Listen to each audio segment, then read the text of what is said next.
Hello once again, good morning sa inyong lahat sa ating pagpapatuloy sa ating pinag-aaralan ngayon tungkol sa business mindset.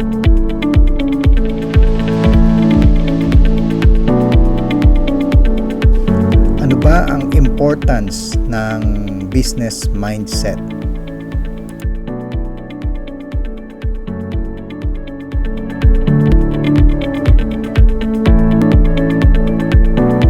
Gusto mo ng mga ganitong mga topic na mga pinag-uusapan kung paano ka maging successful sa iyong negosyo, mag-subscribe lang dito sa channel at click mo na rin ang notification bell para updated ka sa mga ina-upload kong video. I-share mo na rin sa mga kakilala mo ang video na ito.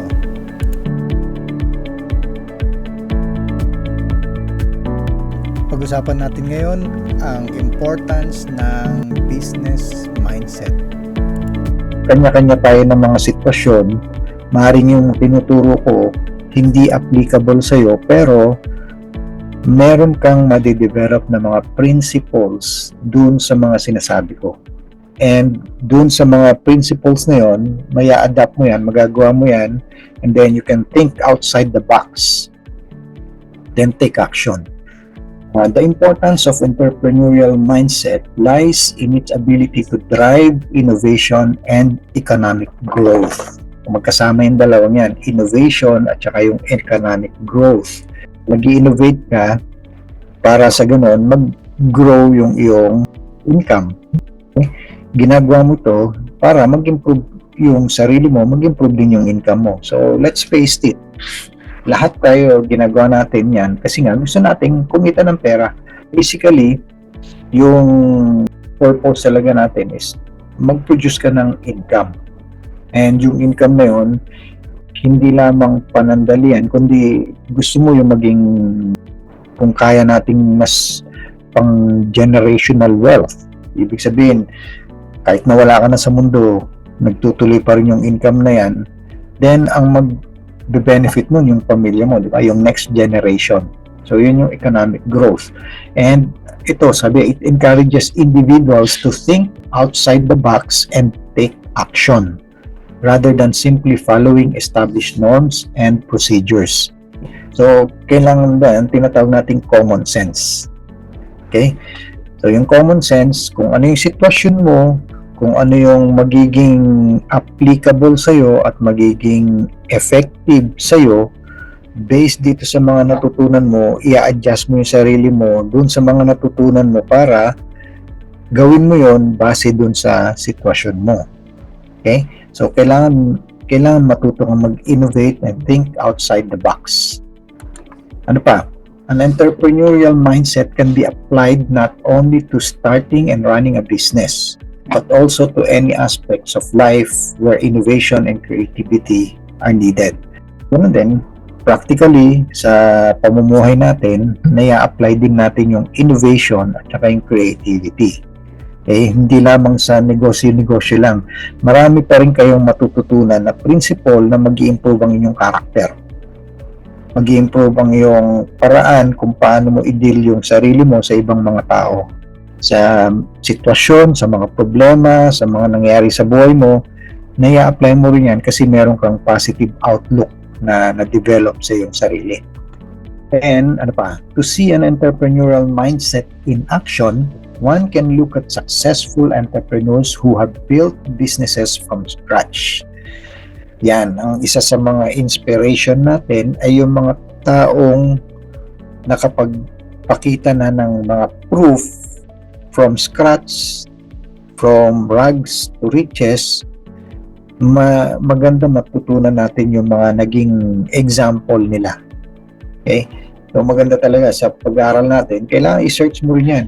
Tignan mo yung mga taong naging successful, panoorin mo yung mga naging istorya nila, marami kang matututunan dun. May inspire ka talaga. Makikita mo na halos karamihan pala ng mga successful people na nakita natin dyan, nag-start lahat sila from nothing, from scratch.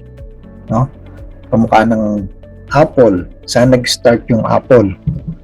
Nag-start lang yan sa isang garahe. nung ginagawa pa nila yan, nag-explore pa lang sila kung paano nila i-improve yung sistema. Nag-start sila sa garahe lang. Okay? Yung Facebook, paano nag-start ang Facebook? Gumawa si Mark Zuckerberg, gumawa siya ng program, tapos nanghiram pa siya ng $1,000 para mag-start o i-start niyang i-launch yung Facebook. Okay? Ganun yung mga umpisa niyan. So, dun sa mga storya ng mga successful people, marami yan. Marami tayong matututunan dyan. So, I would suggest na basahin nyo ang mga naging buhay ng mga successful people. Marami lang mapapanood din sa YouTube, mga videos, mga inspiring stories ng mga successful people. Makakatulong yan para magkaroon tayo ng strong business mindset in action. So, doon sa mga successful people, makita natin yan, they demonstrated a willingness to take risks. Yun. So, lahat sila nag-take ng risk. Diba? Hindi naman nila kaagad alam na magiging outcome nung ginawa nilang yun, ganyan kaagad. Hindi. Ang umpisang ginawa nila, nag-take sila ng risk. Gumawa sila ng action. Kasama sa unang-unang taking ng risk, yung action. Diba? Ano ba yung action yan? Kunwari, nakita mo yung opportunity. May nag-offer sa'yo ng opportunity. Maganda yung opportunity. Ano yung risk sa part mo? Action. Ano yun? Mag-invest ka na, magbayad ka na, or mag-start up ka na. Diba? Yun yung action. Yun yung taking ng risk. Yung iba, nagbayad na, pero yung negative mindset nandun pa rin. Paano kung hindi maging Paano kung niloloko lang ako nito? Ganun yung inisip agad natin. Tapos pagka merong nangyaring konting delay lang, inisip natin scam kagad. Gusto na natin bawiin yung pera. Yun yung bang mindsetting na mababaw lang. Yung willingness to take risk. Alam mo na inilabas mo yung perang yan, kahit na meron mang delay, alam mo, tama naman at maganda yung negosyo. Kung meron man delay, okay lang yan. Pwede ka, maghihintay ka at alam mo kung ano yung gagawin mo. Second, they have the ability to adapt to changing circumstances. Tamo yun. Kung meron man delay na naisip mo, sinabi nila, next month, ganito yung mangyari. Tapos hindi nangyari. So, may problema ba doon sa sisisihin mo ba kagad yung nag-invite sa'yo? Sisisihin mo ba kagad yung company? Sisisihin mo ba? Diba? So, instead na sisihin mo, adapt to changing circumstances. Bakit ba nangyari yon? Merong dahilan. At kung yung dahilan naman valid, then, okay lang. Diba? Ang mahirap kung bigla na lang nawala yan, tapos walang communication, walang sinasabi, walang mga updates, then, malaking risk talaga yun. Alam mo na kunwari nag-shutdown yung company tapos bigla na lang nawala, then scam yun. Yung bago ka mapunta dun sa sitwasyon na yun, kailangan talaga inalam mong mabuti yun. Ngayon, kung napupunta ka naman sa ganong sitwasyon pero hindi naman nagsha-shutdown yung company, na-delay lang ng konti, meron lang nagkaroon ng problema, may mga struggles lang. Okay? So, kailangan mag-adapt ka. Yung attitude natin towards dun sa situation, yun ang dapat nating baguhin. And yung mga successful people, they have the commitment to learning and continuous improvement. Yan. Diba? Innovation pa rin yun, yung continuous learning. And maganda talaga, sinishare pa rin nila yung kanilang mga natutunan para tayo naman matuto. Sa atin, learn, sa kanila, teaching.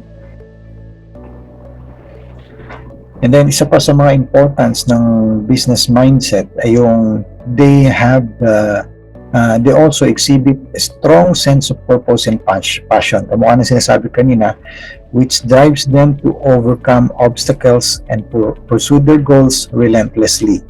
Kung nanonood ka ng mga videos ng mga challenging moments, di ba? May mga napapanood tayo sa mga videos yung kung paano sila maging i-take yung mga challenges. Minsan makikita mo dyan ang tindi na ng mga challenges pero na-overcome nila yon. Bakit? Kasi meron silang strong purpose. Gusto nilang manalo. So, isa sa mga mindset natin yung champion's mindset. So, hindi ka dapat mag-easily give up. Kung meron mga obstacles, meron mga problema dumarating, titigilan mo na ba yung ginagawa mo?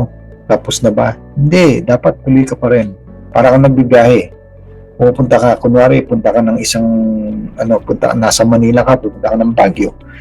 Tapos along the way, nagkaroon ng traffic, nagkaroon ng accident, tapos na-delay ng konti yung biyahe mo. Babalik ka na ba ulit? Halfway ka na, kunwari. So, anong gagawin mo? Kailangan, kung alam mo yung purpose mo na dapat pumunta ka dun sa pupuntahan mo, then enjoy the journey and pursue your goals relentlessly. And ultimately, an entrepreneurial mindset is a powerful force that can transform not only individuals but entire communities and societies. Imagine mo pagka nag-start lang sa isang tao, pagka yung isang tao na yun influential tapos naging successful, magbe-benefit din yung pamilya niya. And then pagka nag-benefit yung pamilya na mag-spread out yan pati sa community and society, and doon sa mga natutunan mo, pwede mong ituro yan. Pag naituro mo yan, then nagbe-benefit yung marami. Pagka meron kang positive outlook, meron kang force, meron kang level of authority, at syempre yung reputation mo at saka yung influence mo lumalaki. Diba? Mas pinakikinggan ka. Lalo na pagka naging successful ka, nandun yung respeto sa'yo, nandun yung believe nila sa'yo. Kaya pagka nagsalita ka, pakikinggan ka talaga nila. Meron kang authority kasi meron kang napatunayan. So, bakit nga ba natin kailangan ito? Kasi this world is very competitive. Having a strong and positive mindset can make all the difference in achieving success. Yan yung makita natin, matinding competition. Pagka ikaw ay mahina, wala kang positive mindset, mahirapan kang maging competitive.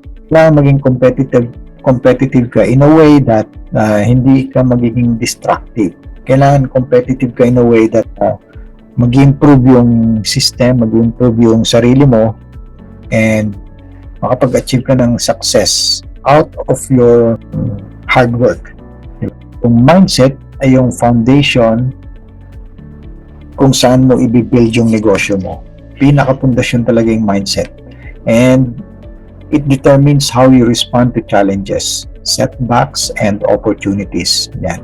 So a positive and productive mindset can help you stay focused, motivated, and resilient even in the face of adversity. So I think self-explanatory to yung stay focused. Pagka ikaw ay nag-enjoy sa ginagawa mo, nakafocus ka, ginagawa mo yun, kahit anong pang mangyari. Then, syempre, yung focus mo, may kasamang motivation yun. Kaya ka nakafocus kasi alam mo ito lang yung paraan para mag-improve yung situation mo. Motivated ka. Kailangan mong gawin yun kasi nga, mag-improve yung situation mo. And yung resiliency, kahit ano pa yung mga magiging distraction mo outside, ang tinatawag yan yung resiliency. Yung hindi ka matitinag kahit ano pa yung mga tindi ng mga rejection at kung ano pa yung mga nararanasan mo dyan. So, sa research, makikita natin dyan na mindset is crucial factor in determining business success. Yan. Kung gusto mo maging successful, kailangan i-improve mo yung mindset mo. Yung growth mindset, belief in your ability to learn and grow. Growth mindset. Yung ibig sabihin, pagka na-stuck up ka sa isang situation, hindi ka titigil doon. Kailangan meron kang character na kailangan i-improve mo yung situation mo. Meron kang dapat gawin para magbago yung situation mo. So, yun, naka-built-in naman yun dun sa paniniwala mo. No? Belief in your ability to learn and grow. Kung kailangan mong mag-aral, kailangan mong matuto, kailangan mong magbanat ng buto, gagawin mo yun para mag-grow ka, di ba? Mag-start yun sa mind. Yung battle nun, nasa mind. So, yung belief mo. Kung naniniwala ka na mag-improve yung sarili mo, then gagawin mo yung situation na makakapag-improve sa sarili mo. Then, it can help you approach challenges with a sense of curiosity and determination. Isip mo, teka, pwede bang gawin yung ganito? Instead na gawin natin yan, pwede ba ito? Yun yung curiosity, di ba? May negosyo ka, tapos meron kang ginagawang ibang mga negosyo, tapos itong main negosyo mo nagkaroon ng problema, titigil ka na ba? Hindi. May isip mo ngayon, no? Mga challenges to. Ano bang dapat kong gawin? Pwede ko bang gawin ito? Dito ko i-focus yung mga ginagawa ko dito para makapag-produce ako ng income dito habang sinusolve ko yung problema ito. Yun yung mga ganong yung mga approaches na minsan nagde-develop ka ng something na very useful dun sa mga ibang mga ginagawa mo pa na magiging productive. Okay? And then, pangatlo yung it helps you maintain a long-term perspective, focusing on continuous improvement rather than short-term gains. Kung alam mong ito mag-i-improve, magpapatuloy ka pa rin. Hindi ka mag-i-stop. Kunwari, kumikita ka na ng malaki or dun sa pinag-umpisan mo, kumita ka na. Kita mo dun sa improvement, pagka gagawin mo pa pala itong mga ganitong sitwasyon na hindi mo dating ginagawa, madadagdagan yung income mo. So, nag-i-improve. Continuous improvement, pero continuous din yung learning. Ito yung mga sangkap ng mga importance ng business. Number 1, belief. Number 2, your mind is the only thing you have full control over. Ikaw lang ang may control niyan, yung mind mo. Kung ano yung naisip mo, ikaw lang ang may control niyan. Pangatlo, yung desire for riches versus action for riches. Ano bang pinagkaiba niyan? Pag-usapan natin yan. Number 4, the ability to control your mind, emotions, and feelings. Number 5, listen more than you speak. Pang-anim, you can succeed in any business model if you are consistent. Yan. So, yan yung keyword, consistency. O, pag-usapan natin isa-isa ito. Abangan nyo ang susunod na mga topics na ito. Pag-uusapan natin in detail lahat yung mga items na yan sa part 3 ng ating episode sa ating podcast. Ang importance ng mindset or importance ng business mindset. So, abangan nyo yung susunod na ating podcast number 3 para dito sa discussion na ito. At kung kayo naman ay natuto dito sa mga pinag-aralan natin ngayon, mag-share ka lang sa comment mo sa baba. Sabihin mo kung ano yung mga natutunan mo, i-comment mo dyan. Or kung meron ka mga katanungan, please share your thoughts at yun ay sasagutin din natin. Ito yung pangalawang podcast. Yung una ay yung definition ng business mindset. Pangalawa ay yung importance. Pangatlo ay yung mga sangkap ng mga mindsets natin. Pag-uusapan natin yan. And then panglima, meron pang susunod hanggang sa ating conclusion. So thank you very much sa inyong lahat sa pakikinig. This is Coach Leo once again saying thank you very much. See you again in our next podcast.